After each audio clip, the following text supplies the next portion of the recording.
राधा वल्लभ श्री हरिवंश, राधा वल्लभ श्री हरिवंश। वृंदावनेश्वरी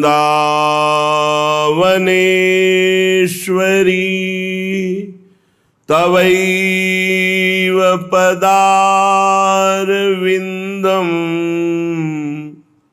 प्रेमामृतैकमकरंद रसौघपूर्णम्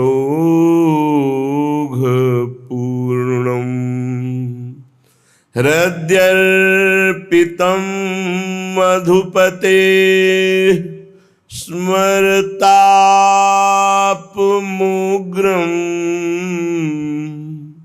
निर्वापयत् परम शीतलमाश्रयामि, परम शीतल माश्रयामि।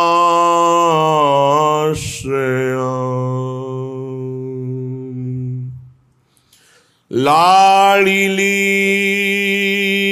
मेरी श्यामा स्वामिनी मेरी राधा,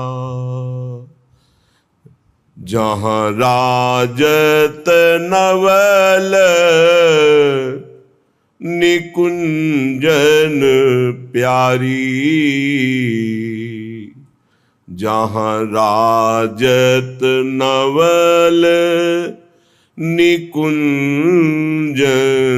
प्यारी, जहाँ पग देत महावर मोहन,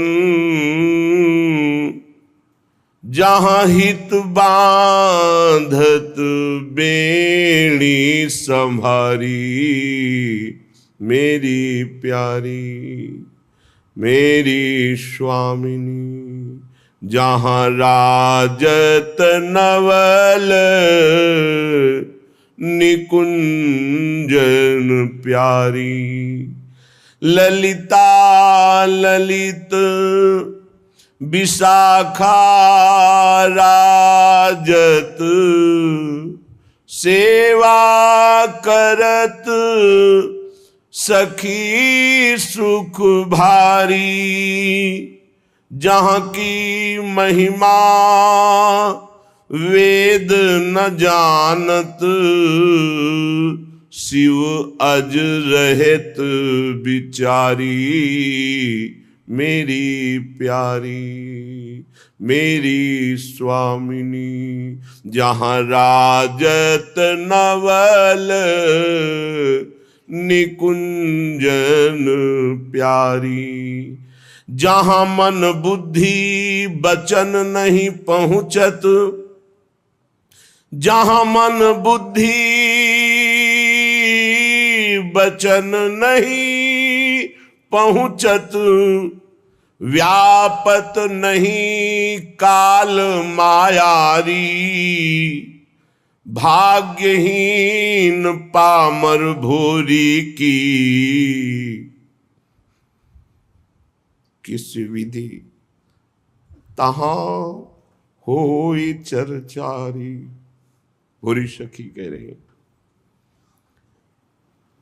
मेरी पहुंच कैसे हो सकती है, जहां नवनिभृत निकुंज में हमारी महारानी जो विराजमान हैं, जिनके श्री चरण को अपने कर कमल में लिए हुए महावर रचना अखिल कोटि ब्रह्मांड नायक परात्परीश भगवान श्री कृष्ण कर रहे हैं, जिनकी बेणी स्वयं अपने कर कमल से लालजू महाराज प्रभु बांध रहे हैं, वह मेरी पहुंच कैसे हो सकती है।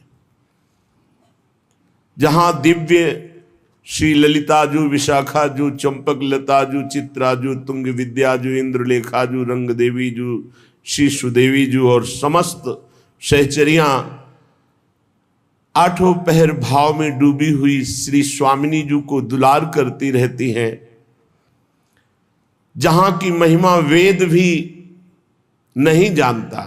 अलक्षम राधाख्यम निखिल निगमयी रप्यतितराम रसाम बोधे सारम किमपि सुकुमारम विजयते। वहां मुझ अधम की पहुंच कैसे हो सकती है? जिनके चरणों में महावर रचना स्वयं प्रभु करते हैं, जिनकी वेणी कर कमल से स्वयं प्रभु गूंथते हैं, अनंत महिमा युक्त समस्त सहचरियां आठों पहर जिन्हें दुलार करती रहती हैं, वेद भी जिनकी महिमा के रहस्य को नहीं जानता है, शिव शनकादि ब्रह्मादि विचार परायण रहते हैं स्वामिनी जी की महिमा में, जहां मन बुद्धि का प्रवेश ही नहीं है, ऐसे दुर्गम स्थान महारानी जी के श्री चरणों में हमारी कैसे रति हो, हमारी कैसे पहुंच हो? बस एक ही उपाय दिखाई देता है, सकल अंग गुणहीन हो, ताको यतन न कोई, एक किशोरी कृपाते, जो कछु होई सो होई।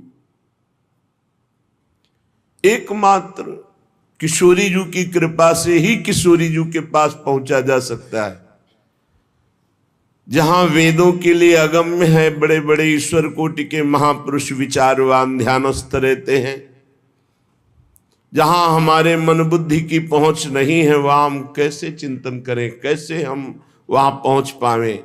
तो सबे अंग गुणहीन हो, ताको यतन न कोई, कोई उपाय नहीं, एक किशोरी कृपाते, बस जो कछ होए सो होए।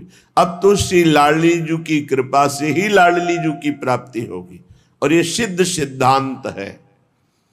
प्रियालाल की प्राप्ति प्रियालाल की कृपा से होती है। जिस पर प्रियालाल की कृपा है, उसी धाम वृंदावन का दर्शन, वास, रसिकों का संग, रजरानी के प्रति अपार आस्था, निरंतर नाम रटने का स्वभाव, लीला गुण सुनने का व्यसन, ये कृपा पात्र के लक्षण है।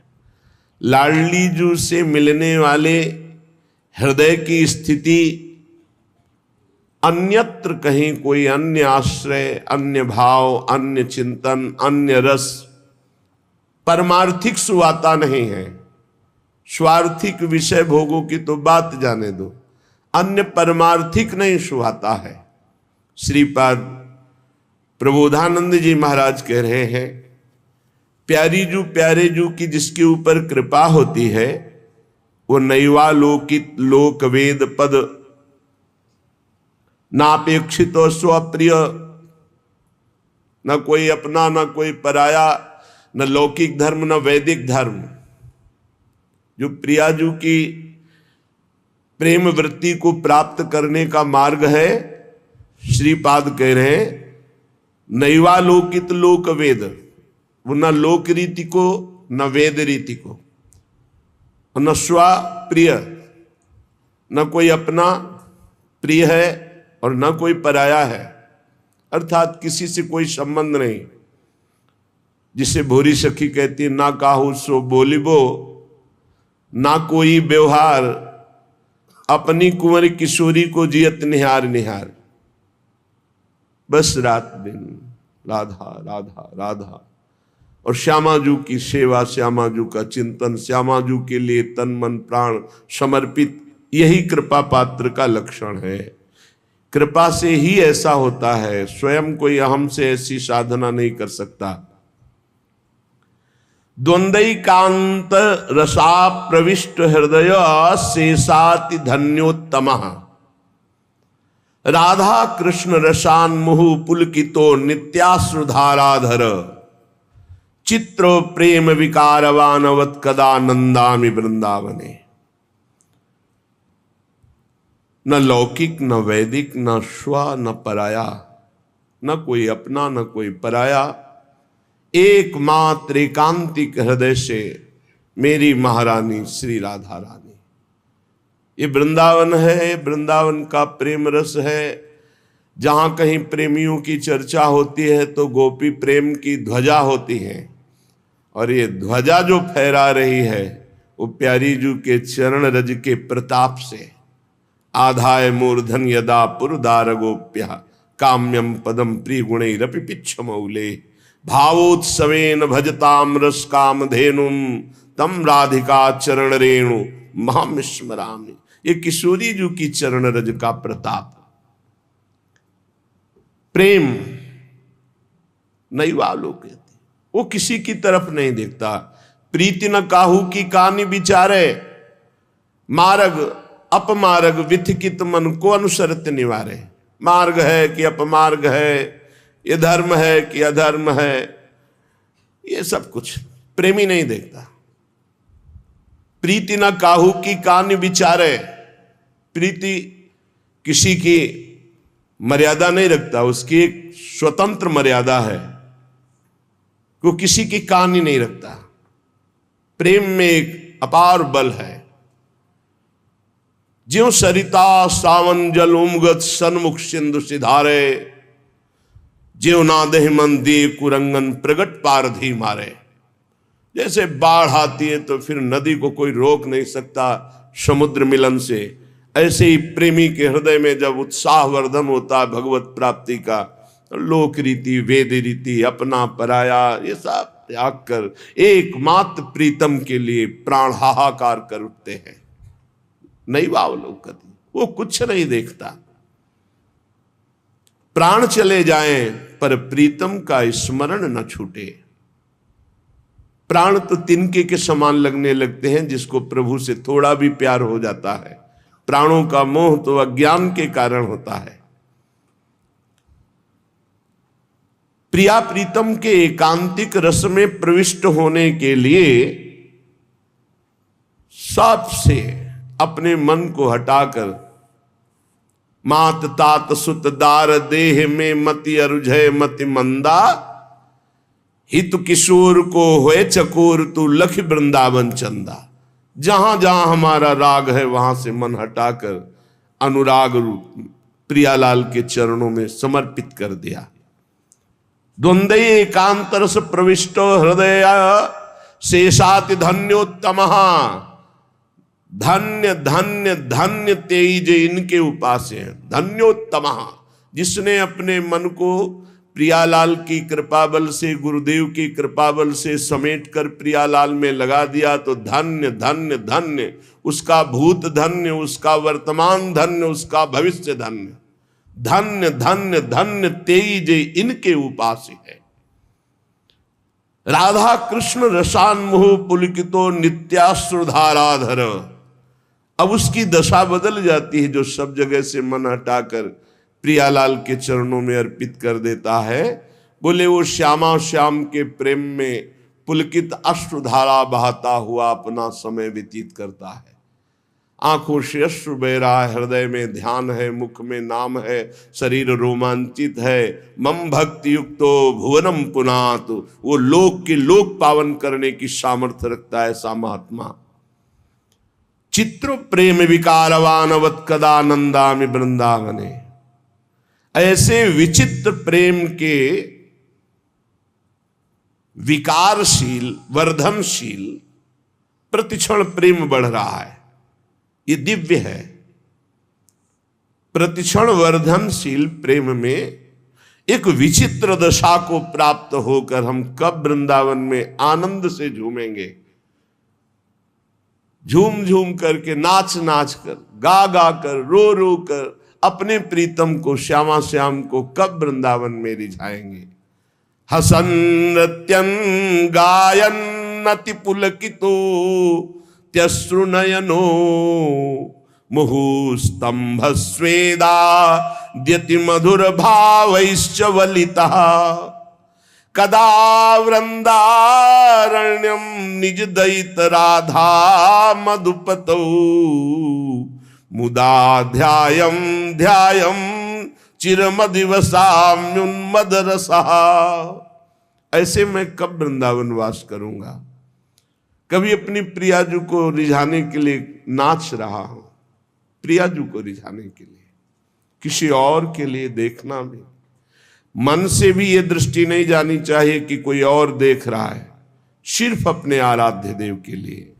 नृत्यम, अपने प्यारे जू की चेष्टाएं देखकर कभी कभी ऐसी हास परिहास रसिका हमारी स्वामिनी है कि उपासक उन्मत्त होकर खूब हंसता है।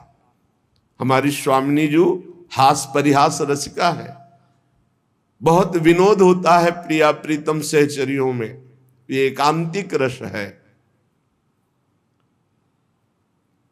हास परिहास में सब निमग्न, तो उन चेष्टाओं को देखकर उपासक कभी हंसता है। अचानक ध्यान बदल जाता है, अरे इतना समय हुआ अभी प्रियालाल मिले नहीं, चिल्ला चिल्ला कर रोने लगता है। एकदम भाव समाधि लगी, सामने प्रियालाल गाने लगता है, नाचने लगता है।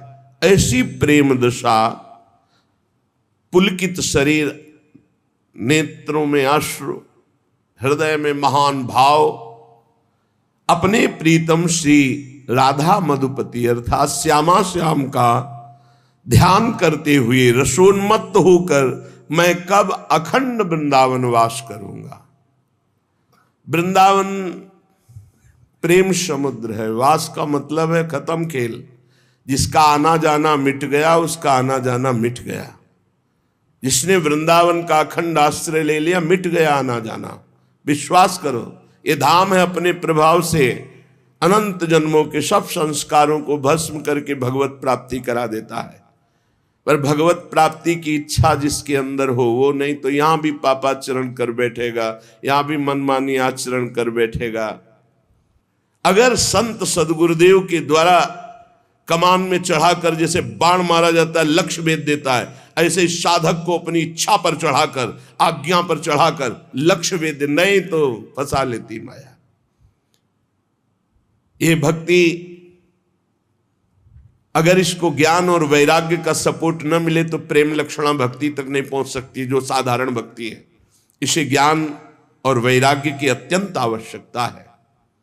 महामहिम श्री कृष्ण द्वैपायन भगवान व्यासदेव जी द्वारा रचित श्रीमद् भागवत का जहां तक वो चाहे रसास्वादन किया जाए, क्योंकि हमारे यहां पूर्णता नहीं है।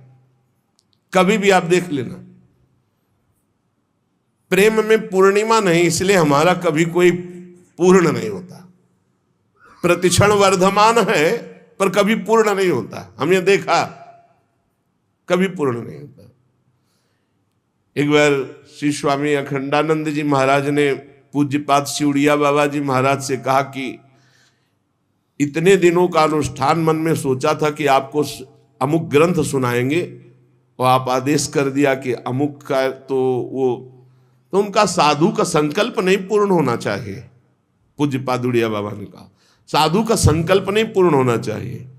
क्यों? अगर पूर्ण होगा तो नवीन संकल्प बनेगा। संकल्प रहित ही साधुता है। आज शुरू करो, कल बंद करवा दो, परसों फिर और शुरू करवा दो, नरसों बंद, वो आपका विषय है। सच्चिदानंद रूपाय विश्वोत्पत्त्यादि हेतवे तापत्रय विनाशाय श्री कृष्णाय वयं नुमः।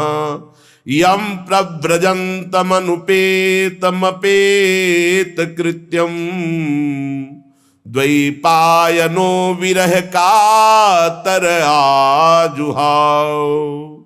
पुत्रेति तन्मयतया तरवोभिनेदुस् तम सर्वभूत हृदयं मुनिमान तूष्मी। सच्चित आनंद स्वरूप भगवान श्री कृष्ण को हम नमस्कार करते हैं। जो भगवान श्री कृष्ण जगत की उत्पत्ति, इसका पालन और इसका विनाश उनके एक संकल्प से होता है।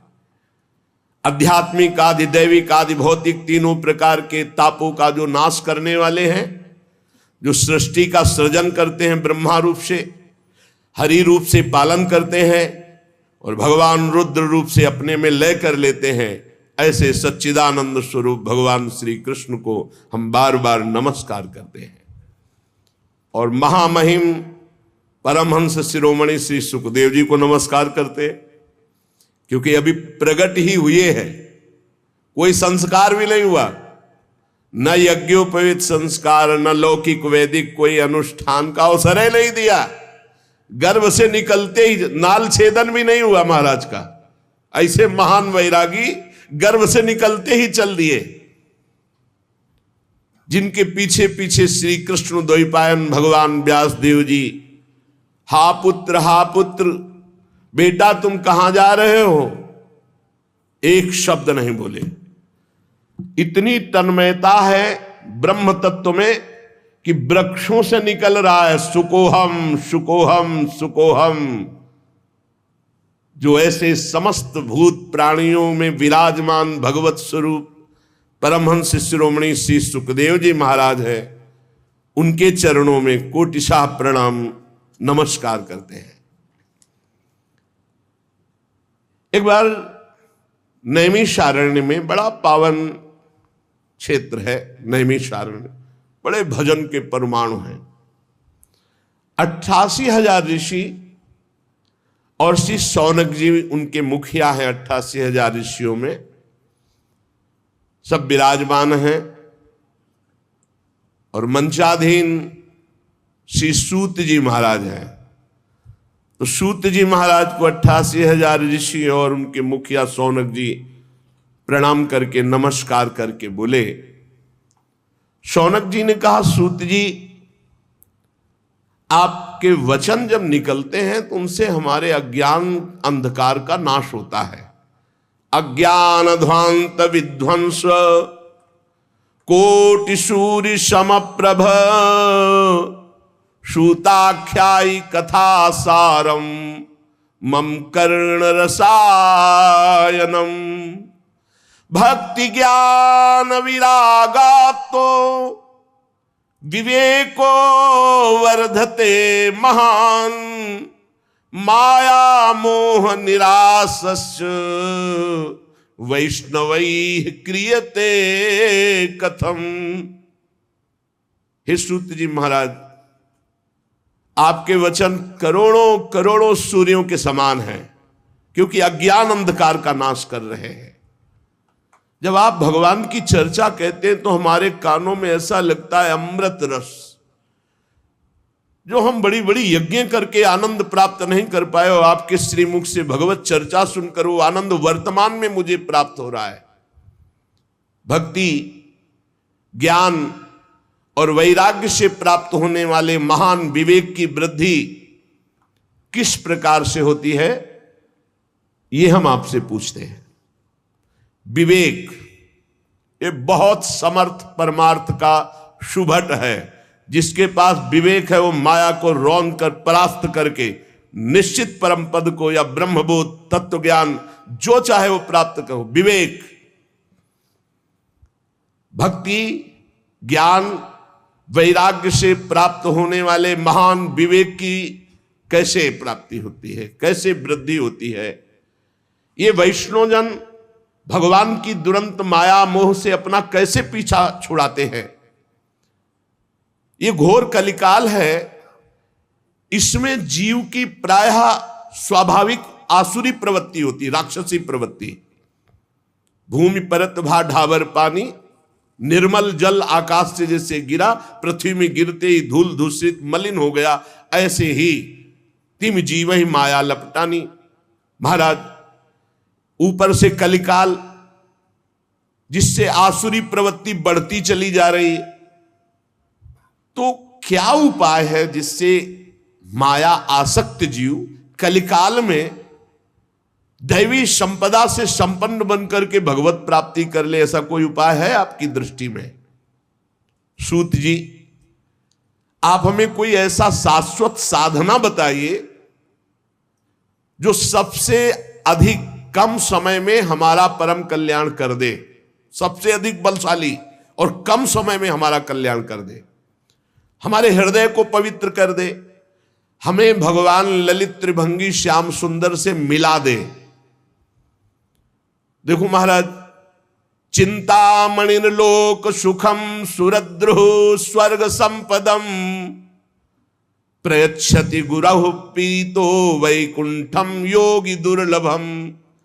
अगर चिंतामणि मिल जाए तो लौकिक सुख दे सकती है, कल्प वृक्ष मिल जाए तो स्वार्गिक सुख दे सकता है, परंतु अगर गुरु मिल जाए और गुरु प्रसन्न हो जाए तो योगी दुर्लभ नित्य भगवान का परम धाम दे देते हैं।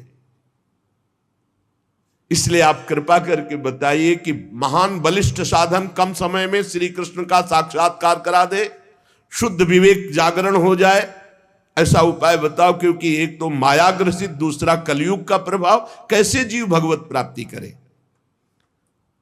सूत जी ने कहा, शौनकादि ऋषियों, मैं देख रहा हूं कि तुम्हारे हृदय में श्री कृष्ण का बहुत प्रेम है, इसलिए मैं विचार करके तुम्हें संपूर्ण सिद्धांतों का निष्कर्ष सुनाता हूं। ध्यान से सुनो, ये तुम्हारे जन्म और मृत्यु के भय का नाश कर देगा। ध्यान से सुनो। जब जीव के हृदय में भक्ति जागृत होती है, ऐसी भक्ति जिसका प्रतिदिन प्रवाह बढ़े, वो प्रवाह जीव को भगवान श्री कृष्ण के समीप ले जाता है, भक्ति का प्रवाह। और उसके ऐसे आचरण बनने लगते हैं कि भगवान प्रसन्न हो जाते हैं। जहां भगवान प्रसन्न होते हैं, ये माया अपने आप हटने लगती, फिर उसमें कोई बाधा नहीं पहुंचाती।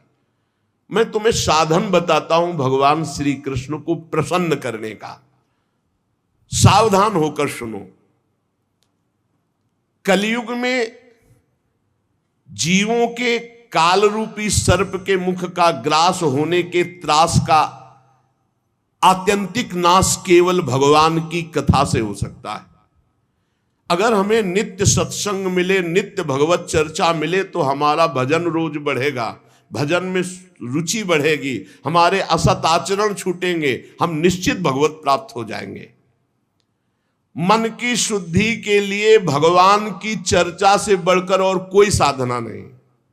परस्पर भगवान की चर्चा, कथन श्रवण की जाए, इससे बहुत जल्दी मन भगवान में लग जाता है, मन शुद्ध हो जाता है।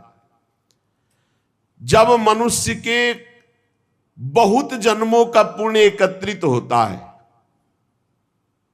एक दो जन्म का नहीं, जन्मांतरे भवेत पुण्यम तदा भागवतम लभेत।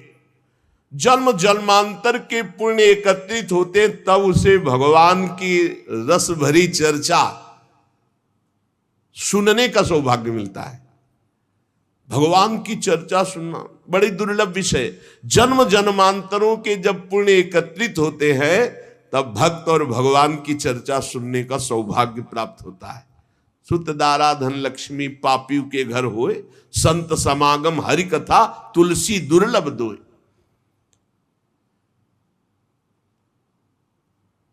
ये बहुत अमूल्य है भगवान की चर्चा। देखो, जब श्री सुखदेव जी महाराज राजा परीक्षित को कथा सुनाने के लिए उद्यत हुए, तो देवता लोग अमृत का कलश लेकर के आए और कहा, महाराज, देवता अपना काम बनाने में बड़े कुशल होते हैं। नमस्कार किया और कहा, महाराज, ये अमृत कलश है, क्या करें? सुखदेव जी ने कहा, इसका क्या करें? नहीं, आप हमें कथा अमृत दे दीजिए और ये अमृत पिला दीजिए परीक्षित को, तक्षक सर्प काटेगा भी, तुम मरेंगे नहीं, क्योंकि अमृत का प्रभाव होता है। इसीलिए तो आप कथा सुना रहे हैं। उनको निर्भयता प्राप्त हो जाएगी अमृत से, और हमें सुना दीजिए कथा अमृत, जिससे हम मुक्त हो जाएंगे। अदला बदली कर लो, आप हमें कथा अमृत पान करा दो, हम परीक्षित जी को, ये देवता लोग कह रहे कि देवलोक का अमृत पान करा देंगे तो तक्षक काटेगा भी तो भी नहीं मरेंगे। हंस पड़े श्री सुखदेव जी, बड़े चतुर बनते हो। कहां एक कांच और कहां मणि, कहां इंद्र नीलमणि श्याम सुंदर की मनोहर चर्चा, और कहां ये भय शोक प्रदान करने वाला अमृत। क्योंकि उसको पीने के बाद भी देवता भयभीत होते हैं, शोकित होते हैं, ईर्ष्या होती है, कामनाएं होती हैं। वो अमृत किस काम का। और श्री कृष्ण कथा अमृत तो निर्विकार करके भगवत प्रेम में डुबो देता है। कहां कांच और कहां मणि, कहां ये अमृत और कहां श्री कृष्ण लीलामृत। श्री सुखदेव जी ने हंसी उड़ा दी कि अरे जाओ तुम ये कलश लेकर जाओ, तुम अधिकारी नहीं हो। दैन्य भाव से, आर्त भाव से अगर मांगते तो कुछ देने की जरूरत नहीं थी, अपने आप कथा सुनने को मिल जाती। लेकिन तुम बदला, अदला बदली कि हमें भगवदामृत पिला दो, ये हम देवामृत तुम्हें दे दे। ये कहां कांच और कहां भगवान श्री कृष्ण की चर्चा। तुम भक्त नहीं, तुम अभक्त हो। देखो, उपासक को यह ध्यान रखना, हर उपासक के हृदय में एक बात रहती है।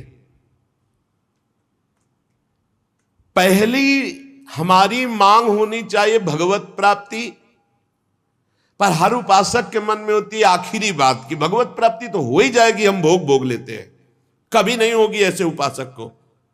जो भगवत प्राप्ति को टालता है और अन्य भोगों को प्राथमिकता देता है, उसके लिए भगवत प्राप्ति बहुत दुर्लभ है।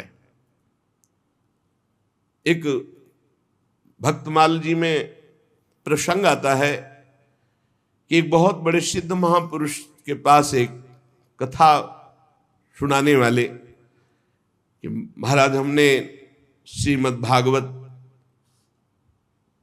कथा का ज्ञान प्राप्त किया है गुरुजनों से, तो वो आपको सुनाना चाहते हैं। तो उनका अहोभाग्य, भगवान की असीम कृपा, आप कथा सुनाएंगे। 7 दिन भगवत चर्चा सुनी। इसके बाद कहा कथा सुनने के बाद कुछ भेंट देनी चाहिए, बोलो आप क्या चाहते हो। सिद्ध पुरुष थे, पता था उनको। तो उनका भगवान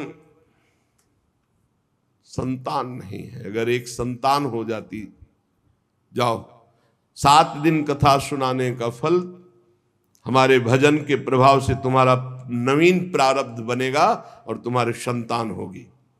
और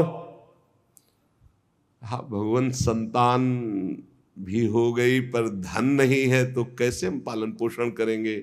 इसलिए आपकी कृपा से कुछ ऐसा विधान बन जाए कि हमारा परिवार चलता रहे, इससे कुल परंपरागत हमें लक्ष्मी की प्राप्ति हो। हरि चर्चा सुनाई है, विधान बन जाएगा धन का भी बन जाए। ठीक है, जाओ। और कुछ भगवान की थोड़ी भक्ति भी हो जाए। चुप, पहले संतान, दूसरे में धन और तीसरे में भक्ति। कदाप तेरे को भक्ति प्राप्त नहीं हो सकती। जाओ, संतान होगी, संपत्ति मिलेगी, भक्ति नहीं। और अगर पहले बोले होते पहले नंबर में कि भगवान की भक्ति, और अब प्रभु संतों का भोग लगे, ठाकुर जी का भोग लगे, इसके लिए नाथ। और प्रभु कोई संत सेवा करने वाला हमारे कुल में भी हो जाए, सब हो जाता। पहले भक्ति, लेकिन भक्ति सबसे पीछे नहीं। अभक्तास्तांश्च विज्ञाये न ददौ सा कथामृतम, श्रीमद् भागवती वार्ता सुराणामपि दुर्लभा। भगवान की कथा दैन्य आर्त भाव से, अहोभाग्य मनाकर सुनी जाती है, इस भाव से नहीं, अदला बदली से नहीं। श्री सुखदेव जी ने देखा कि इनके हृदय में भक्ति नहीं है, ये बदले में कथा सुनना चाहते, इसलिए अनाधिकारी हैं। ये जानकर कथामृत का दान नहीं किया। ये देवताओं को भी दुर्लभ है भगवत चर्चा, श्री कृष्ण कथा। पूर्व काल में श्रीमद् भागवत के श्रवण से राजा परीक्षित को परम पद मिला, यद्यप सर्प ने काटा था। ब्रह्मा जी को बड़ा आश्चर्य हुआ। उन्होंने सत्यलोक में साधनों को तौला, एक तरफ सब साधन और एक तरफ भगवान की पावन लीला कथा। तो सब साधन हल्के पड़ गए और भगवान की चर्चा सबसे भारी रही। भगवत लीला कथा ये सीधे भगवत प्राप्ति कराती है। रत्नावती जी ने कोई और साधन नहीं किया, केवल दासी के मुख से भगवत चर्चा। ब्राह्मण पत्नियों ने मथुरा, कोई और नहीं, गोपीजनों ने और कोई नहीं, परस्पर भगवत चर्चा, भगवत गुणानुवाद, बड़ी दिव्य अवस्था। कलयुग में भगवान की लीला कथा सुनने से तत्काल माया मोह का नाश होकर के भगवत प्राप्ति होती है। और कहीं सप्ताह विधि से जो श्रवण करते हैं कामना पूर्वक, उनकी जो कामना होती है, या पाप प्रायश्चित, पापों का नाश, कामनाओं की पूर्ति, भगवत प्राप्ति, सब कुछ इसमें सुलभ है। शौनक जी ने पूछा, सांसारिक प्रपंच से मुक्त एवं विचरणशील देवर्षि नारद जी, सनकादि के साथ संयोग कहां हुआ? वो विधि विधान के श्रवण में उनकी प्रीति कैसे हुई? सूत जी ने कहा, मैं तुम्हें वो भक्ति पूर्वक कथा सुनाता हूं। श्री सुखदेव जी का मैं अनन्य शिष्य हूं। सूत जी कह रहे, श्री सुखदेव जी ने मुझे अपना प्रिय शिष्य जानकर एकांत में मुझे सुनाया है। एक दिन विशालापुरी में चारों निर्मल ऋषि सनक सनंदन सनातन सनत कुमार सत्संग के लिए आए हुए थे। वहां उन्होंने देखा देवर्षि नारद जी को। शनकादि ने देवर्षि नारद जी के दर्शन से ही प्रश्न उत्पन्न हो गया और कहा, भगवान के भक्त का मुख उदास नहीं होता, तुम्हारा मुख उदास क्यों है? भगवान के भक्त का मुख उदास नहीं होता, उदास का कोई विशेष कारण होता है। आपका चिंतातुर होना, उदास होना और आपका जल्दी जल्दी चलना, इन तीनों बातों से मुझे लग रहा है कि कुछ न कुछ विशेष बात है। क्योंकि भक्त गजराज की चाल चलता, मस्त भगवत चिंतन परायण। भक्त का मुख प्रसन्न होता है, वो चिंता शोक से मुक्त होता है। नारद जी को उदास देखकर, चिंतातुर देखकर और जल्दी जल्दी आते हुए देखकर कहा, आपका आगमन कहां से हो रहा है?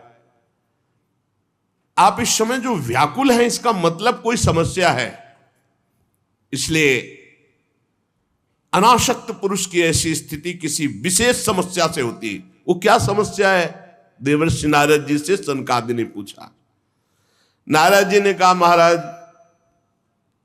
मैं सर्वोत्तम लोक पृथ्वी लोक को इसलिए मानता हूं कि यहां बड़े बड़े महाभागवत भगवान के भजन करने वाले हैं। तो मैं पृथ्वी लोक में आया, यहां पुष्कर, प्रयाग, काशी, गोदावरी अर्थात नासिक, हरिद्वार, कुरुक्षेत्र, श्रीरंग, सेतुबंद, कई तीर्थों में मैं विचरण करता रहा, लेकिन मुझे इन सब तीर्थों में जाने पर जो शांति चाहिए वो नहीं मिली। क्यों?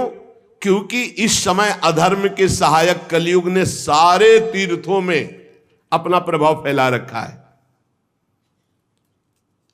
मैंने तीर्थों में देखा, देवर्षि नारद जी कह रहे, सत्यम नास्ति तपः शौचम दया दानम न विद्यते उदरम भरणो जीवा वाराकाह कूट भाषण। सत्य नहीं रह गया, तपस्वी, शुद्ध तपस्या, जो बाहर भीतर की पवित्रता, दया, दूसरों के सुख के लिए दान, ये सब जा रहा है कलयुग का प्रभाव। बेचारे जीव केवल कैसे पेट पालन हो, सब असत्यभाषी हो रहे हैं, असत्यभाषी। देवर्षि नारद जी कह रहे, कोई बिरला भगवान का आश्रित जो भगवत मार्ग में निरंतर चित्त को जोड़े हुए, उसी के ऊपर कलयुग का प्रभाव नहीं तो कह रहे हैं कि सब असत्य भाषण और आलसी, मंद बुद्धि, भाग्यहीन, उपद्रव करने वाले, उद्दंडता करने वाले। और आगे कह रहे हैं, बहुत देवर्षि नारद जी बोल रहे हैं, इसलिए हम कह रहे कि जो बोल रहे बहुत शुद्ध बोल रहे। कह रहे, मंदा सुमंद मतयो मंद भाग्या उपद्रुता पाखंड निरता संतो विरक्ता सपरिग्रहा। जहां जहां हम तीर्थों में गए, कोई बिरला ऐसा है जो अपने सही मार्ग में चल रहा है, नहीं दंभ और पाखंड का बोलबाला है। सब प्रकार का परिग्रह स्वीकार किया जा रहा है। जब गृहस्थों की तरफ देखा तो घरों में स्त्रियों के जो भाई होते हैं ना, वही सलाहकार हैं। देवर्षि नारद जी बोल रहे हैं कलयुग का प्रभाव। तरुणी प्रभुता गेहे श्याल को बुद्धिदायका, श्री सदगुरु बुद्धिदायका, कलयुग में नहीं। तरुणी प्रभुता गेहे श्याल को बुद्धिदायका, और बोले लोभ से कन्या विक्रीणो लोभा दंपति नाम च कलकनम। इस कलयुग ने ऐसी दुर्गति कर दी है। क्रय विक्रय सामान वस्तुओं की किया जाता है कि लड़का किया जाता है। तुम्हारे लड़का उसके लड़की हो, बेचारे की जितनी श्रद्धा होगी वो देगा ही। ये दहेज मांगना दहेज लेना इच्छा से युक्त होकर नहीं, हमारे पूर्व से चला रहा है। कन्या वाला जितनी सामर्थ होती खूब भावपूर्वक वर पक्ष को देता रहा है, उसका भाव रहा है। लेकिन वर पक्ष मांग करके वैसे घर में नई साइकिल नहीं, लड़का मोटरसाइकिल के लेगा तब ही चलेगा, दुल्हन भी ले।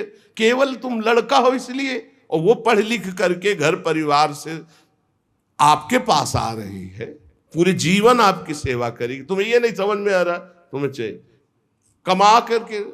अरे हमें तो लगता है कि कार वगैरह व्यवस्था तो देनी चाहिए लड़की वाले को, कि हमारे कुल चलाने के लिए लड़की दी व्यवस्था, तुम्हें कभी कोई कष्ट ना पड़े। लड़की वाला बेचारा देता है ऊपर से, और वो मांग करते हैं। स्त्री पुरुष फिर भी आपस में कलह, बड़ा विचित्र। महाराज देवर्षि नारद जी सनकादिक से कह रहे, महात्माओं के आश्रम में गया, तीर्थों में गया, पावन नदियों में गया, यहां सब दुष्टों ने देवालयों को नष्ट कर दिया। कलयुग का ऐसा प्रभाव हो रहा है कि शुद्ध योगी मिलना, सिद्ध मिलना, सिद्ध ज्ञानी मिलना, सिद्ध भक्त मिलना, सिद्ध सत्कर्मी मिलना बड़ा कठिन हो रहा है। न योगी नैव सिद्धो वा न ज्ञानी सत्क्रियो नरा, कलिदावा नले नाद्य साधनम भस्मताम गतम। भ्रष्टाचार फैला रहा है कलयुग। सारे साधन इस समय कलि रूपी दावानल से भस्म हो रहे हैं। हमने देखा कि बाजारों में अन्न बिकने लगा है, पहले अन्न नहीं बिकता था। देवर्षि नारद जी कह रहे कैसा कलयुग का प्रभाव बढ़ गया है। अट्टशूला जनपदा शिवशूला दुजातय कामिन्य केशशूलिन्य संभवंती कलाविहि। दुजातय जो विप्रजन है वो पैसा लेकर के वेद पढ़ाते हैं, तो फिर परिवार कैसे चले? नहीं, वेद पढ़ाते थे वो तो गुरु दक्षिणा में या कार्य की पूर्णता में जजमान तो खुद देता था, मांगने को नहीं कहा गया। गोस्वामी तुलसीदास जी ने भी कहा बेच ही वेद धर्म दुहि ले ही। पैसा तय करके वेद का पाठ करना या शास्त्रों का श्रवण कराना, ऐसा निषेध ये कलयुग का प्रभाव है। देवर्षि नारद जी कह रहे हैं शास्त्र तस्मात् शास्त्रम प्रमाणम। कामिन्यः केशशूलिन्यः संभवन्ति कलाविहा। इस कलयुग ने ऐसा भ्रष्टाचार मचा दिया कि चरित्र बेच करके लोग जीवन यापन करना चाहते हैं। बड़ा विचित्र है। बोले चरित्र बेच करके उदर पोषण करने की वृत्ति, ऐसा दिमाग। नौकरी मिल जाए, रुपया मिल जाए, पद मिल जाए, चरित्र चला जाए, उसका कोई महत्व तो नहीं। ऐसा कलयुग बुद्धि को भ्रष्ट कर देता है। एवं पश्यन कलेर दोषान पर्यटन नवनीमहम यामुनम तटमापन्नो यत्र लीला हरेरभूत।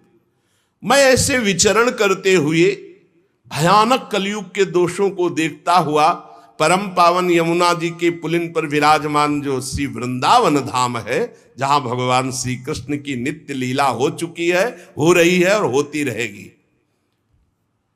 तत्राश्चर्यम मया दृष्टम सूर्यताम तन्मुनीश्वरा एका तु तरुणी तत्र निषण्णा खिन्न मानसा। मुनिवरों, मैंने एक बड़ा आश्चर्य देखा वृंदावन में। वहां एक बड़ी तेजोमयी दिव्य युवती खिन्न मन से बैठी है, उसके पास दो पुरुष वृद्धावस्था को प्राप्त अचेत पड़े हुए सांस ले रहे हैं। वो तरुणी बार बार उन दो वृद्ध पुरुषों की सेवा करके जगा रही है, दुलार कर रही है, पर वो जग ही नहीं रहे। तरुणी खिन्न मानसा, बहुत उदास है। दश दिक्षु निरीक्षन्ति रक्षितारम निजम वपुः विज्यमाना सतस्त्रिभिर बोध्यमाना मुहुर्मुहु। वो दसियों दिशाओं में देख रही कि कोई मेरा सहयोगी आ जाए और इन दो को चेतना दिला दे। बार बार वो वस्त्र से पंखा झल रही, उन्हें चेतना लाने की कोशिश। मैंने ये दूर से चरित्र देखा, कौतूहलवश पास गया। वो दिव्य तरुणी खड़ी हुई और प्रणाम करके व्याकुल होकर मुझसे कहने लगी, देवर्षि नारद जी, एक क्षण ठहर जाइए, मेरी चिंता को दूर कर दीजिए, क्योंकि आप जैसे संतों का दर्शन समस्त चिंता और पापों को नष्ट करने वाला होता है। आपके वचनों से मेरे दुख की बहुत कुछ शांति हो जाएगी, मुझे विश्वास है। क्योंकि यदा भाग्यम भवेद भूरि भवतो दर्शनम तदा, जब मनुष्य के बहुत बड़े भाग्य उदय होते तब आप जैसे संतों के दर्शन होते हैं। नारद जी ने कहा कि देवी तुम कौन हो, बहुत तेजस्वी हो, और ये दोनों वृद्ध पुरुष कौन है तुम्हारे जो तुम इनकी सेवा कर रही हो, और बहुत सी कमल नयनी देवियां तुम्हें घेरे हुए हैं। तुम विस्तार से अपने दुख और अपना परिचय बताओ, दुख का कारण और परिचय। तो उस दिव्य युवती ने कहा, अहम भक्ति रीति ख्याता इमौ में तनयो मतौ ज्ञान वैराग्य नामानौ काल योगे न जर्जरौ गंगाद्या सरितश्चेमा मत सेवार्थम समागता। मेरा नाम भक्ति है, ये मेरे पुत्र हैं जो वृद्ध हो गए ज्ञान और वैराग्य। समय के प्रभाव से, कलयुग के प्रभाव से मेरे पुत्र वृद्ध हो गए ज्ञान और वैराग्य। ये जो मेरी सेवा में है ये गंगादि दिव्य नदियां हैं। मैं समस्त देवियों से सेवित हूं क्योंकि प्रेम लक्षणा भक्ति हूं। तपोधन मैं अपनी कथा सुनाती हूं और सुनकर आप मुझे शांति प्रदान करें। मैं द्रविड़ देश में उत्पन्न हुई, कर्नाटक में बड़ी, कहीं कहीं महाराष्ट्र में सम्मानित हुई, गुजरात में मुझे थोड़ा बुढ़ापा जैसा लगा। घोर कलयुग के प्रभाव से पाखंडियों ने मुझ भक्ति को क्षीण कर दिया है। पाखंड में बहुत काल से मैं दुर्बल निस्तेज अपने पुत्रों सहित, पर जब मैं वृंदावन आई तब तो मैं तो सुंदरी स्वरूप नवयुवती हो गई, लेकिन मेरे पुत्र वैसे के वैसे ज्ञान वैराग्य। भक्ति कह रहे मैं तो तेजस्विनी हो गई वृंदावन में, लेकिन ज्ञान वैराग्य को यहां।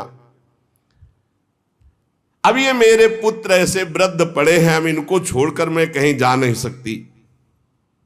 जरठत्वम समायातौ तेन दुखेन दुखिता साहम तु तरुणी कस्मात सुतो वृद्धा विमोकुता। बड़ी समस्या है, माता जवान और बेटे बूढ़े, मैं दुखी हूं। हम तीनों एक साथ रहते हैं, ज्ञान वैराग्य भक्ति, फिर ये विपरीतता क्यों?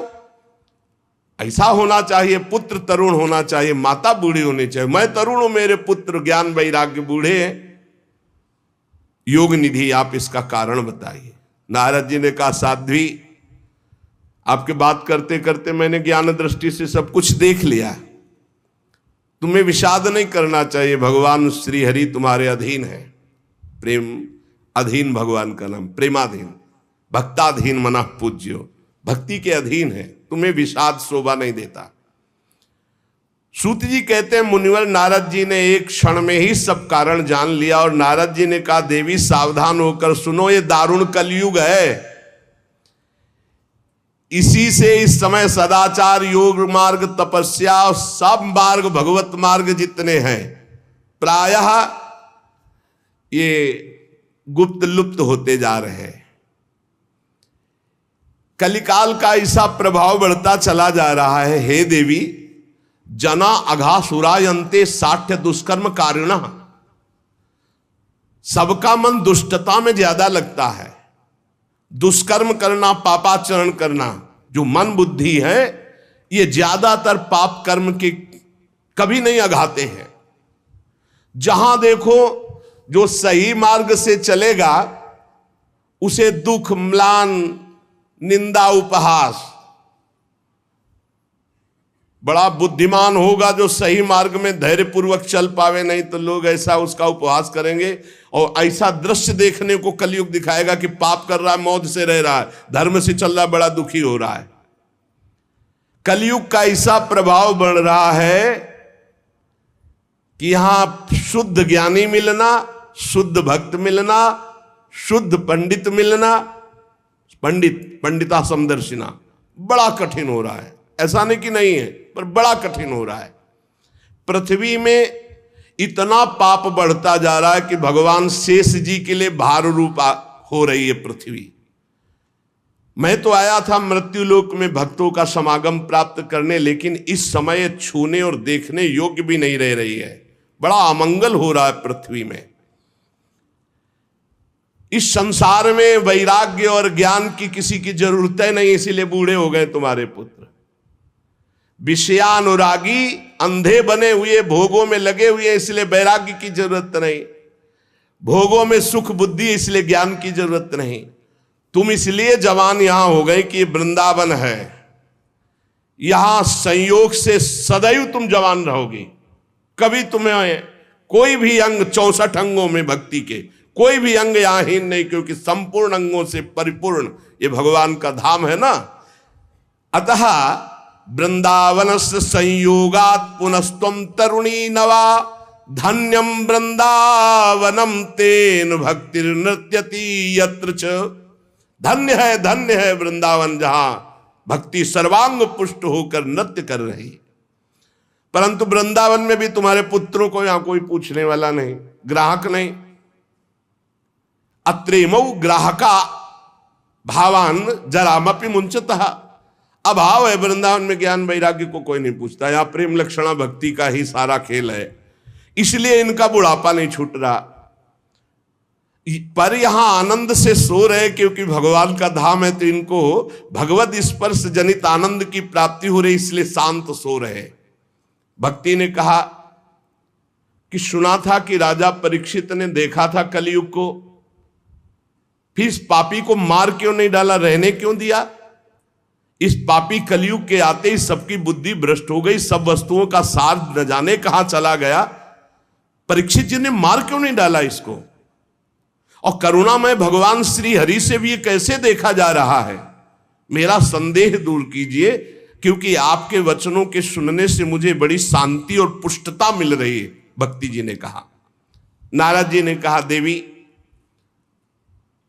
तुमने पूछा है तो प्रेम से सुनो कल्याणी, मैं तुम्हें बताऊंगा, तुम्हारा दुख निश्चित दूर होगा। जिस दिन भगवान श्री कृष्ण इस भूलोक को छोड़कर अपने परम धाम को गए, उसी दिन से संपूर्ण साधनों में बाधा डालने वाला एक कलयुग आ गया। उसी दिन से कलयुग आया है जिस दिन भगवान परम धाम को अंतर्धान हुए, द्वापर का अंत। तुमने जो पूछा परीक्षित जी ने मारा क्यों नहीं इस कलयुग को, तो दिग्विजय के समय राजा परीक्षित की दृष्टि पड़ी, जो ही दृष्टि पड़ी कलयुग समझ गए मार डालेंगे, क्योंकि भगवत शक्ति से संपन्न है। वो दौड़ के अपनी पाग उतार कर दीन होकर शरण में आ गया। और ये नियम है कि जो चरणों में गिर पड़े, शरणागत हो जाए, चाहे प्राणों की बाजी लगानी पड़े, उसकी हानि नहीं होनी चाहिए। ये शरणागत का धर्म का नियम है। जैसे कबूतर चरणों में गिर गया तो महाराज शिवी जी ने अपने संपूर्ण शरीर को, मांस को और शरीर को भी दे दिया, लेकिन कबूतर को नहीं दिया।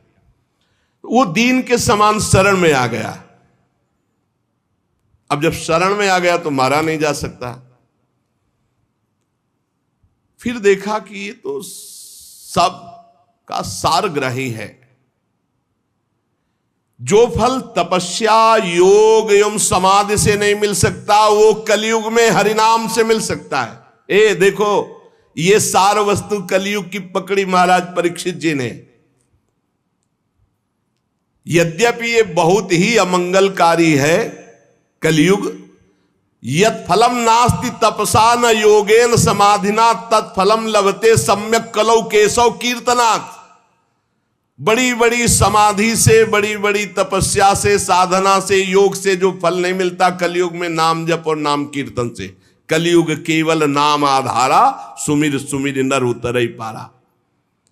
ये सारहीन होने पर भी महाराज परीक्षित ने एक बात देखी कि जो दसियों हजार वर्ष तपस्या और समाधि और साधना से फल, वो भगवान नाम कीर्तन और जब से कलयुग में सहज में प्राप्त हो जाएगा, इसलिए इसको नहीं मारा। पहले तो शरणागत हो गया, और दूसरी बात इसमें बड़ी जोर की एक बात देखी कि जो दसियों हजार वर्ष समाधि तपस्या योग यज्ञ आदि से, वो यहां सहज में नाम जप से नाम कीर्तन से प्राप्त हो जाएगा। कुकर्म में सबकी प्रवृत्ति फैलाना यह कलयुग का कार्य है। और पृथ्वी जब देखा पाप हो रहा है तो सब सार वस्तु अंतर ध्यान करने लगी। अब इसमें स्पष्ट लिखा है, विप्रैर्भागवती वार्ता गेहे गेहे जने जने कारिता कण लोभेन कथा सारस्ततो गतः। श्रीमद् भागवत में ही आगे लिखा है कि जो आपकी कथा सुनाते हैं भूरिदा जना, वो बहुत बड़े दानी है भगवत कथा सुनाने वाले। विप्रैर भागवती वार्ता गेहे गेहे जने जने कारिता कण लोभेन कथा सारस ततो गता। तो कैसे गृहस्थी चलेगी प्रवक्ता की? श्री कृष्ण से योगक्षेमम वहाम्यहम, भगवान चलाएंगे। तो श्री कृष्ण देंगे, कैसे देंगे श्री कृष्ण? जैसे पूरी सृष्टि रची है, तुम्हारी सलाह से थोड़ी रची है, अपने आप अपनी सामर्थ्य से आपका भरण पोषण करेंगे। विप्रैर भागवती वार्ता गेहे गेहे जने जने कारिता कण लोभेन कथा सारस ततो गता। कण कण के लोभ से, अन्न के, वस्त्र के, धन के, रुपया के, मान प्रतिष्ठा के लोभ से कथा बेचने लगे तो कथा का सार चला गया। अत्युग्र भूरि कर्माणो नास्तिका रौरवाह जनाः तेपि तिष्ठन्ति तीर्थेषु तीर्थ सारस ततो गता। ये तीर्थों में घोर रौरव नरक जाने वाले कर्म करने वाले लोग आ गए, पापाचरण कर रहे, तीर्थों को अपवित्र कर दिया है। शराब पीते हैं, दुनिया का सब जितना पापाचरण सब आके यहां होटलों में नाना प्रकार के आचरणों को, ये धाम है, तीर्थ है। सच्ची मानिए आप, सच्ची मानिए। गंगा यमुना के पावन तटों पर नशा कर रहे हैं बैठ के, जहां भजन करना चाहिए वो नशा कर रहे हैं। जहां धाम में आकर रो रो कर प्रभु से क्षमा याचना मांगकर भजन करना चाहिए, मेरे पापों का प्रायश्चित हो जाए, वहां पाप कर रहे हैं। देवर्षि नारद जी कह रहे अत्युग्र भूरि कर्माणो, छोटे मोटे पाप नहीं, बड़े बड़े पाप कर रहे। अत्युग्र भूरि कर्माणो नास्तिका रौरवाह जना, ये सब रौरव नरक जाने वाले अधिकारी लोग। तेपि तिष्ठन्ति तीर्थेषु तीर्थम सारस ततो गता, ये तीर्थों में वास करने लगे तो तीर्थ का महत्व जाने लगा, तीर्थ का सार जाने लगा। काम क्रोध महालोभो तृष्णा व्याकुल चेतसा तेपि तिष्ठन्ति तपसी तपः सारस ततो गता। ये तपस्वी का भेष बनाने वाले, काम क्रोधी लोभ मोह तृष्णा व्याकुल चित्त वाले, ये तपस्या का नाटक करने लगे, इसलिए तपस्या का ढोंग करने से तपस्या का सार चला गया। तो लोभ दंभ और पाखंड का आश्रय लेने से ये संत भेष का महत्व जा रहा है। देवर्षि नारद जी और भक्ति का संवाद हो रहा है। शास्त्र अभ्यास केवल किया जा रहा है, भगवत प्राप्ति के लिए नहीं, विकारों पर विजय प्राप्त करने के लिए नहीं, भगवत ध्यान के लिए नहीं। पंडितास्तु कलत्रेण रमन्ते महिषायु पुत्रस्योत्पादने दक्षा अदक्षा मुक्ति साधने। और न ही वैष्णवता कुत्र संप्रदाय पुरःसरा एवं प्रणेताम प्राप्तो वस्तु सारा स्थले स्थले। जो संप्रदायाचार्य द्वारा सिद्धांत वर्णन की हुई वैष्णवता है, कहीं कहीं किसी में देखी जाती है, नहीं तो सब मनमानी आचरण, मनमानी आचरण। इसलिए वैष्णवता का सार लुप्त हो रहा है। कलयुग ने ऐसा पाए जान जगत, हरिवंश महाप्रभु, पाए जान जगत में सब जन कपटी कुटिल कलयुगी टंचु। पुंडरीकाक्ष भगवान सब कुछ देख रहे हैं क्योंकि कलयुग का राज्य है, शासन है उन्हीं के द्वारा। इति तद्वचनम श्रुत्वा विस्मयम परमम गता भक्ति रुचे वचो भूया सूर्यताम तच्च शौनक।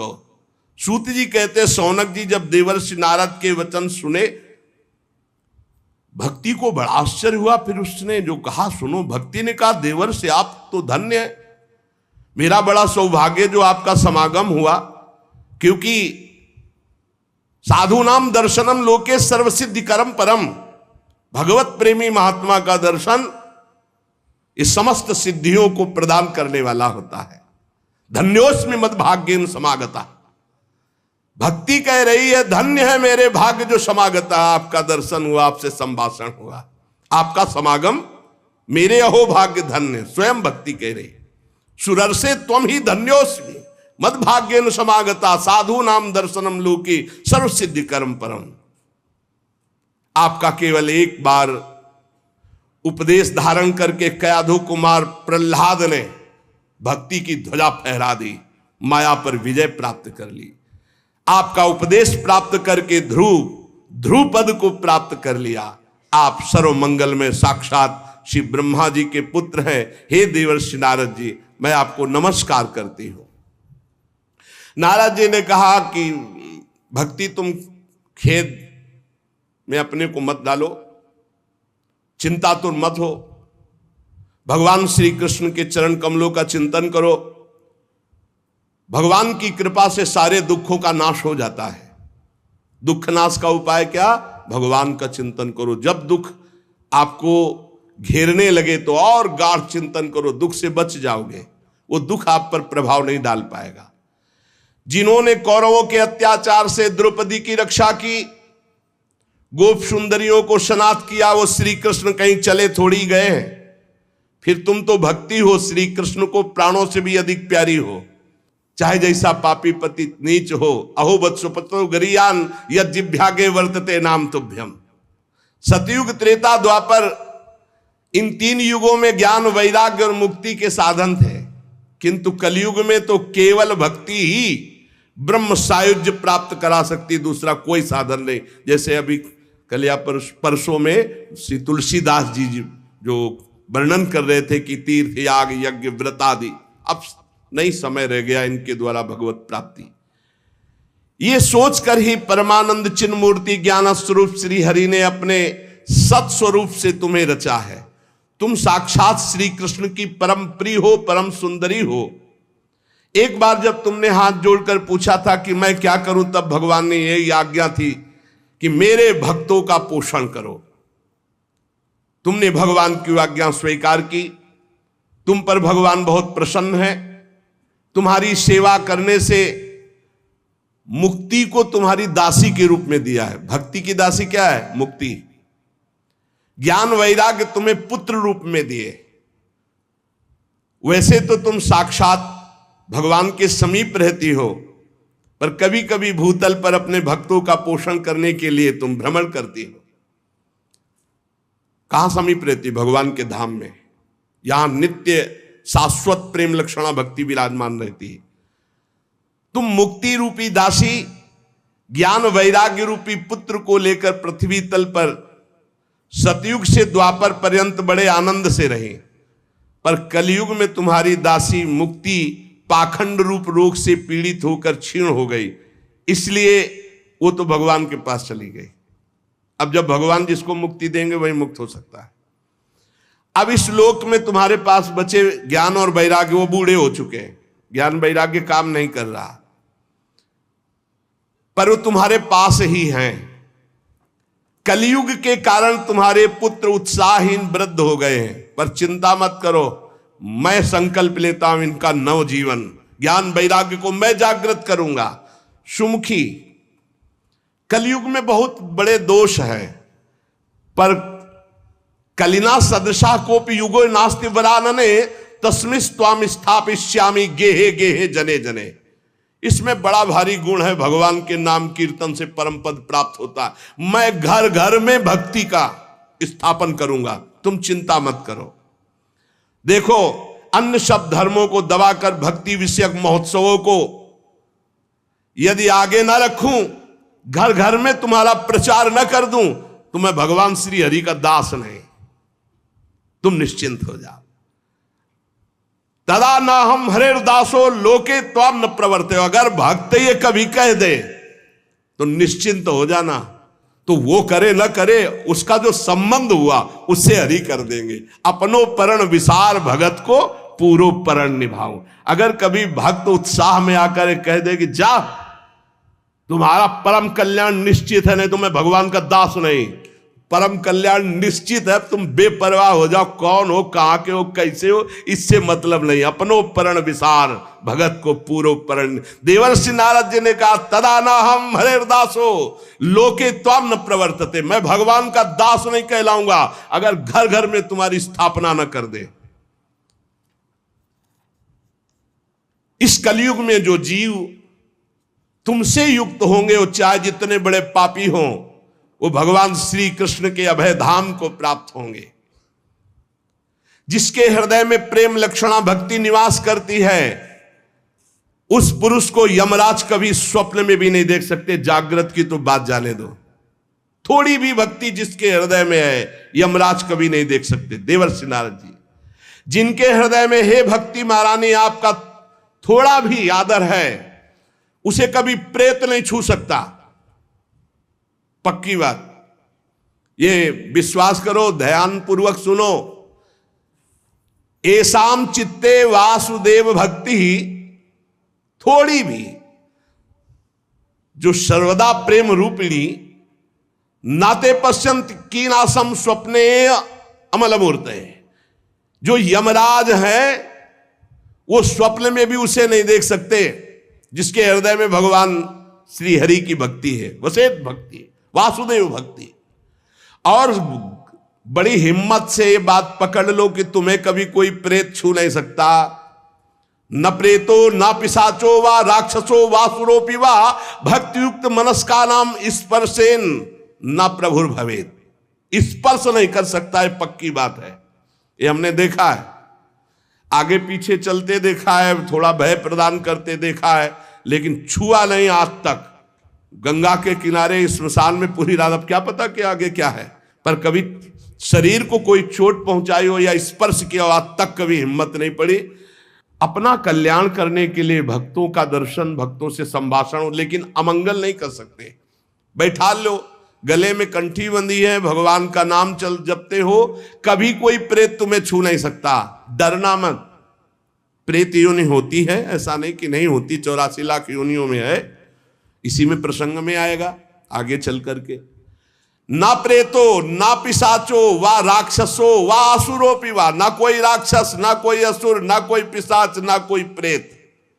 जिसके हृदय में भगवान की भक्ति है, गले में कंठी है, नाम जप, ये कभी स्पर्श नहीं कर सकते। जिनके हृदय में भक्ति महारानी का थोड़ा भी निवास है, प्रेत पिशाच राक्षस दैत्य स्पर्श भी नहीं कर सकता।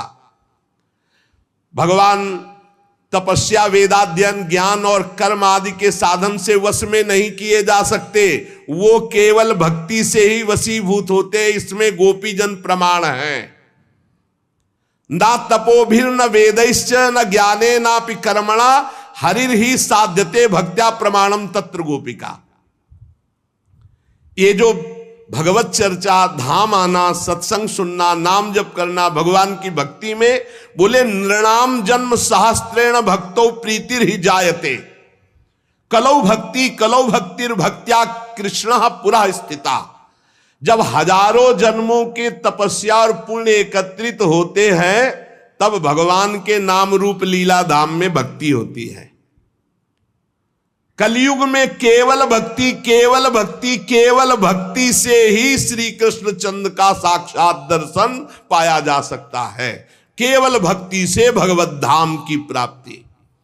जो लोग भक्ति की अवहेलना करते हैं, भक्ति द्रोह करा ये च ते सीदंत जगत त्रये दुर्वासा दुखमापन्ना पुरा भक्ति विनिंद कहा। जो लोग भक्ति से द्रोह करते हैं, भक्त से द्रोह करते हैं, वो चाहे दुर्वासा जैसे तपस्वी क्यों न, तीनों लोक में भारी दुख ही दुख पाएंगे।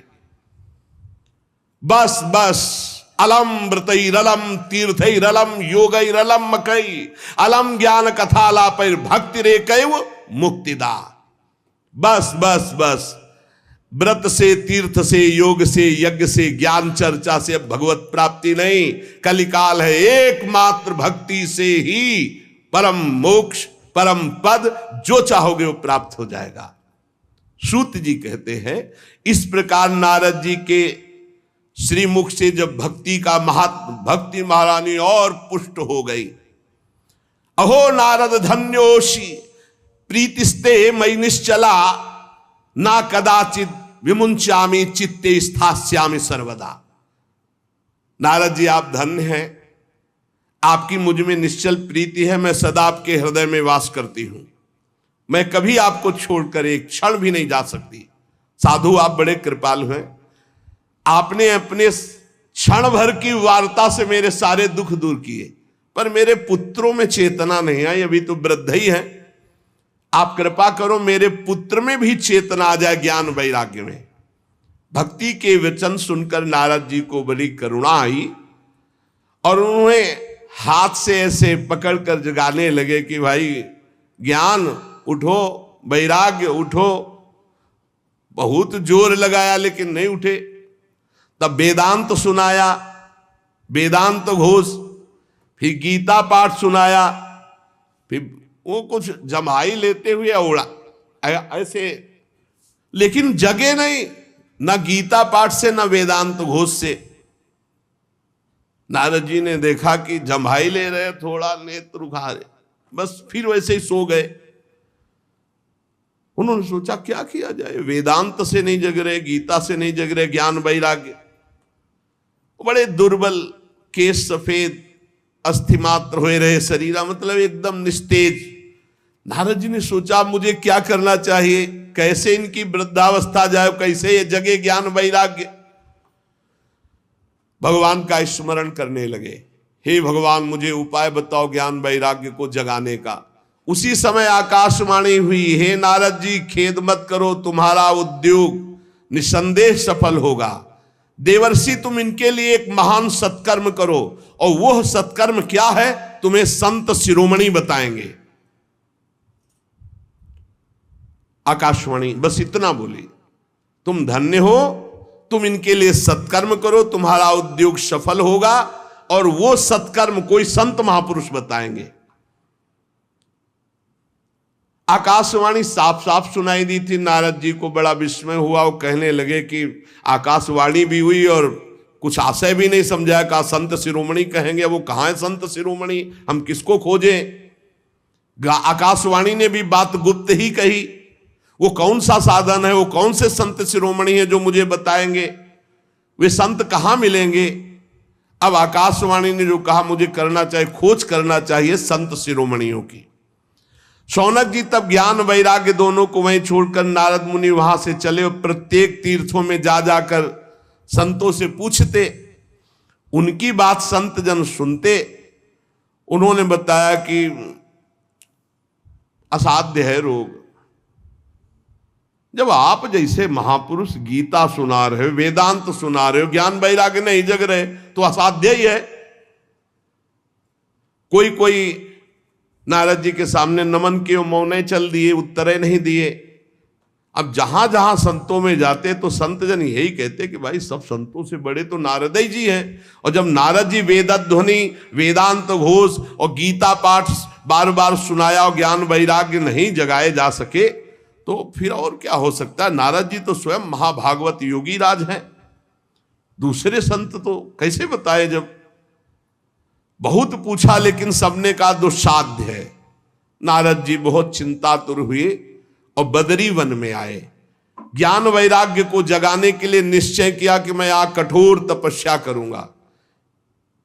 इसी समय भगवान की प्रेरणा से करोड़ों सूर्यों के समान तेजस्वी सनक सनंदन सनातन सनत कुमार दिखाई दिए। नारद जी बहुत आनंदित हुए, परस्पर नमस्कार हुआ। नारद जी ने कहा महात्माओं, इस समय बड़े भाग्य से मेरा आप लोगों के साथ समागम हुआ। आप मुझ पर कृपा करके शीघ्र वो साधना बतलाइए। आप सभी लोग बड़े योगी, बुद्धिमान, विद्वान हैं।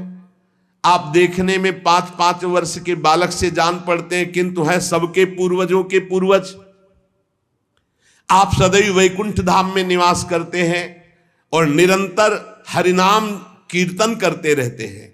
भगवत लीलामृत का रसास्वादन करके उन्मत्त रहते हैं। भगवान की चर्चा ही आपका जीवन है। सदा वैकुंठ निलया हरि कीर्तन तत्पराः लीलामृत रसोन्मत्ता कथा मात्रैक जीवना।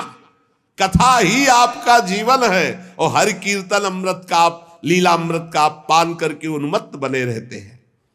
और हर समय हरि शरण में वही नित्यम मेषा मुखे वचः अतः काल समादिष्टा जरायुष्मान न बाधते। हर समय आपके मुख से निकलता रहता है हरि शरणम हरि शरणम हरि शरणम।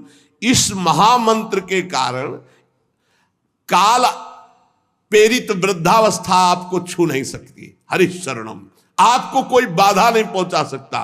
किसी भी लोक में आप कहीं भी जा सकते हैं। आपके भ्रूभंग मात्र टेढ़ी होने पर भगवान के द्वारपाल जय विजय तुरंत पृथ्वी लोक में गिर पड़े थे और आपकी ही कृपा से पुनः वैकुंठ लोक पहुंचे। धन्य हो गया मैं जो आज आपका दर्शन हुआ। मैं बहुत दीन हूं, आप लोग स्वभाव से दयालु हैं, इसलिए मुझ पर आपको अवश्य कृपा करनी चाहिए। बताइए, आकाशवाणी ने जो कहा वो कौन सा साधन है? मुझे क्या अनुष्ठान करना चाहिए?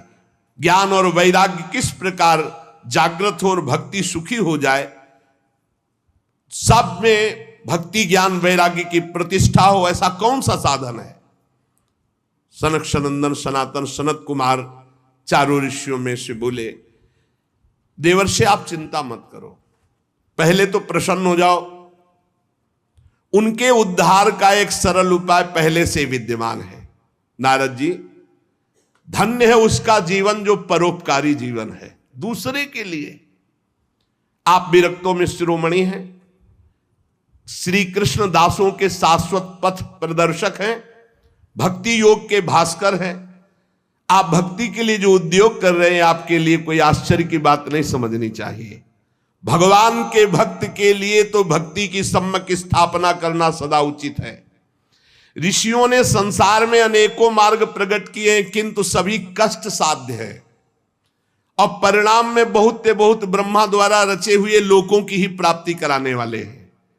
भगवान की प्राप्ति कराने वाला मार्ग तो बड़ा गुप्त है, उसका उपदेश करने वाला पुरुष भी बड़े भाग्य से प्राप्त होता है। आपको आकाशवाणी ने जिस सत्कर्म का संकेत किया है उसे हम बतलाते हैं। आप प्रसन्न और समाहित चित्त होकर सुनिए। नारद जी, द्रव्य यज्ञ, तपोयज्ञ, योग यज्ञ और स्वाध्याय रूपी ज्ञान यज्ञ, ये सब तो लोक लोकांतर की प्राप्ति कराने वाले हैं, महालोक, तपलोक, जनलोक, स्वर्गलोक आदि। लेकिन ये जो भगवत चर्चा रूपी महान सत्कर्म है, ये मोक्ष प्रदान करता है, प्रेम प्रदान करता है। भगवान की जो दिव्य चर्चाएं हैं, जिसे परमहंस श्री सुखदेव जी ने गान किया है, जब संपूर्ण भागवत की चर्चा ज्ञान और वैराग्य भक्ति को सुनाई जाए तो तत्काल इनको बल मिलेगा, इनका कष्ट चला जाएगा और ये आनंद से उन्मत्त होकर नृत्य करेंगे। सिंह की गर्जना सुनकर जैसे भेड़िए भाग जाते हैं, ऐसे भगवान की चर्चा सुनकर कलयुग के दोष नष्ट हो जाते हैं, कलयुग भयभीत होकर भाग जाता है। प्रेम रस प्रवाहित करने वाली भक्ति, ज्ञान और वैराग्य सबके हृदयों में जागृत हो जाएगी जो भगवान की चर्चा सुनेंगे। नारद जी ने कहा कि मैंने वेद वेदांत की ध्वनि की, गीता पाठ बार बार किया, फिर भी भक्ति ज्ञान वैराग्य तीनों नहीं जगे, तो महाराज श्रीमद् भागवत सुनाने से कैसे जग जाएंगे? क्योंकि कथा के प्रत्येक श्लोक, प्रत्येक पद में वेदों का ही तो सारांश है। आप लोग शरणागत वत्सल, आपका दर्शन कभी व्यर्थ नहीं जाता, इसलिए मेरा संदेह दूर कीजिए। सनकादि ने कहा श्रीमद् भागवत की कथा वेद उपनिषदों का सार है, इसलिए उनसे अलग उनकी फल रूपा होने के कारण बड़ी उत्तम है। जिस प्रकार रस वृक्ष की जड़ से लेकर शाखा पर्यंत रहता है किंतु उसका स्वाद नहीं लिया जा सकता, वही जब अलग फल रूप में आता है तो उसका स्वाद लिया जाता है। जैसे दूध में घी रहता है किंतु उसका स्वाद नहीं लिया जाता, जब प्रक्रिया के द्वारा अलग किया जाता है तो उसका स्वाद अलग हो जाता है। जैसे गन्ने में शक्कर रहती है पर प्रक्रिया के द्वारा फिर उसका स्वाद अलग लिया जाता है, ऐसे ही वेद उपनिषद का सार फल रूप है जो भगवान श्री कृष्ण की चर्चा से युक्त श्रीमद् भागवत है। ये भगवान व्यास देव जी ने भक्ति ज्ञान और वैराग्य को प्रकाशित करने के लिए स्वयं रचा है। वेद वेदांत के पारगामी गीता की भी रचना करने वाले भगवान व्यास देव जी खिन्न होकर अज्ञान समुद्र में गोते खा रहे थे, तो आप याद करो, आपने ही तो 4 श्लोक में इसका उपदेश किया था। उसे सुनते ही उनकी सारी चिंता दूर हो गई थी। फिर इसमें आपको आश्चर्य क्यों हो रहा है? जो आप हमसे प्रश्न कर रहे हैं, आपको उन्हें शोक और दुख का विनाश करने वाले इस महामहिम भगवत चर्चा को सुनाना चाहिए। नारद जी ने कहा, महानुभाव, आज तो मैं कृतकृत हो गया। आपका दर्शन जीव के संपूर्ण पापों को तत्काल नष्ट कर देता है। जो संसार दुख रूप दावानल से तपे हुए हैं उन पर शीघ्र ही शांति की वर्षा हरि जब करते तो आप जैसे महात्माओं का दर्शन हो जाता है। आप निरंतर भगवान शेष जी के सहस्त्र मुखों से गाए हुए भगवत कथा अमृत का पान करते रहते हैं। मैं प्रेम लक्षणा भक्ति का प्रकाश करने के उद्देश्य से आपकी शरण लेता हूं। जब अनेकों जन्मों के संचित पुण्य पुंज का उदय होता है तो मनुष्य को सत्संग मिलता है।